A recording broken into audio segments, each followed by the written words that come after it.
And in the first year of Darius the Mede, I took my stand to support and protect him.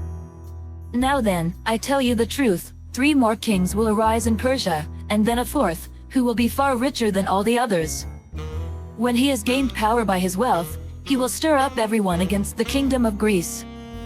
Then a mighty king will arise, who will rule with great power and do as he pleases. After he has arisen, his empire will be broken up and parceled out toward the 4 winds of heaven. It will not go to his descendants, nor will it have the power he exercised, because his empire will be uprooted and given to others. The king of the south will become strong, but one of his commanders will become even stronger than he and will rule his own kingdom with great power. After some years, they will become allies.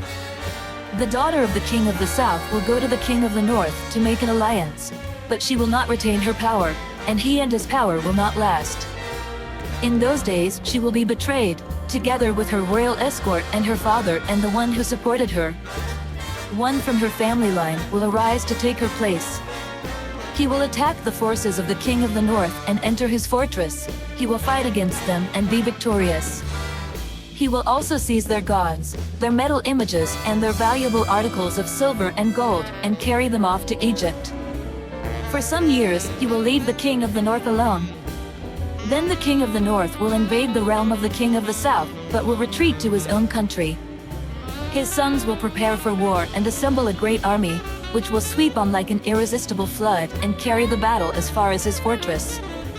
Then the king of the south will march out in a rage and fight against the king of the north, who will raise a large army, but it will be defeated. When the army is carried off, the king of the south will be filled with pride and will slaughter many thousands, yet he will not remain triumphant. For the king of the north will muster another army, larger than the first, and after several years, he will advance with a huge army fully equipped. In those times many will rise against the king of the south. Those who are violent among your own people will rebel in fulfillment of the vision, but without success. Then the king of the north will come and build up siege ramps, and will capture a fortified city.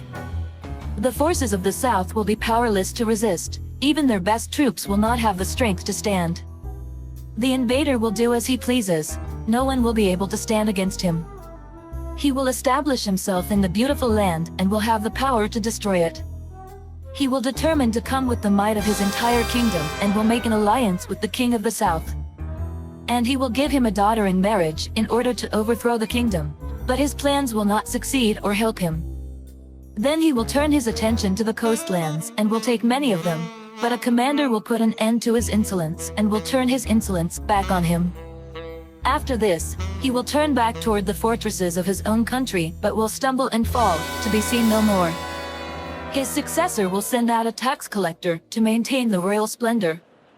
In a few years, however, he will be destroyed, yet not in anger or in battle. He will be succeeded by a contemptible person who has not been given the honor of royalty. He will invade the kingdom when its people feel secure, and he will seize it through intrigue. Then an overwhelming army will be swept away before him. Both it and a prince of the covenant will be destroyed. After coming to an agreement with him, he will act deceitfully, and with only a few people he will rise to power. When the richest provinces feel secure, he will invade them and will achieve what neither his fathers nor his forefathers did. He will distribute plunder, loot and wealth among his followers. He will plot the overthrow of fortresses, but only for a time. With a large army he will stir up his strength and courage against the king of the south. The king of the south will wage war with a large and very powerful army, but he will not be able to stand because of the plots devised against him. Those who eat from the king's provisions will try to destroy him. His army will be swept away, and many will fall in battle. The 2 kings, with their hearts bent on evil, will sit at the same table and lie to each other, but to no avail, because an end will still come at the appointed time. The king of the north will return to his own country with great wealth, but his heart will be set against the Holy Covenant. He will take action against it and then return to his own country. At the appointed time he will invade the south again, but this time the outcome will be different from what it was before. Ships of the western coastlands will oppose him, and he will lose heart. Then he will turn back and vent his fury against the Holy Covenant. He will return and show favor to those who forsake the holy covenant. His armed forces will rise up to desecrate the temple fortress and will abolish the daily sacrifice. Then they will set up the abomination that causes desolation. With flattery he will corrupt those who have violated the covenant, but the people who know their God will firmly resist him.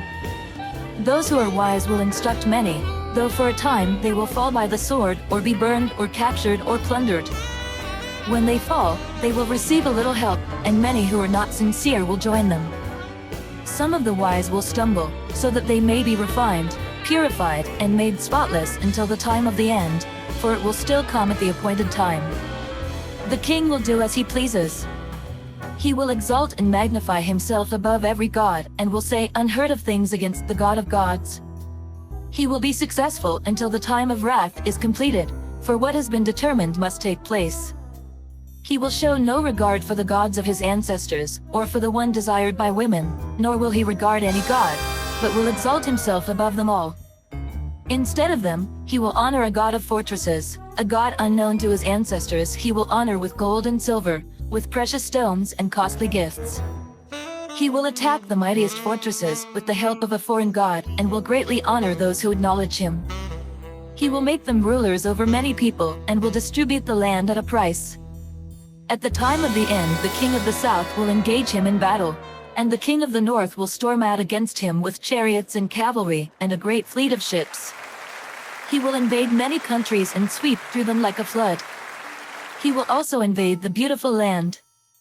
Many countries will fall, but Edom, Moab, and the leaders of Ammon will be delivered from his hand. He will extend his power over many countries, Egypt will not escape. He will gain control of the treasures of gold and silver and all the riches of Egypt, with the Libyans and Cushites in submission. But reports from the east and the north will alarm him, and he will set out in a great rage to destroy and annihilate many. He will pitch his royal tents between the seas at the beautiful holy mountain. Yet he will come to his end, and no one will help him.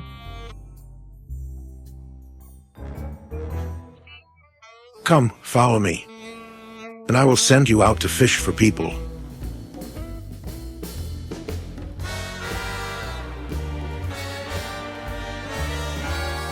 I hope and I pray that the Spirit of God, the Almighty, is with you, and that His Son and His Holy Spirit bless you and your family throughout eternity.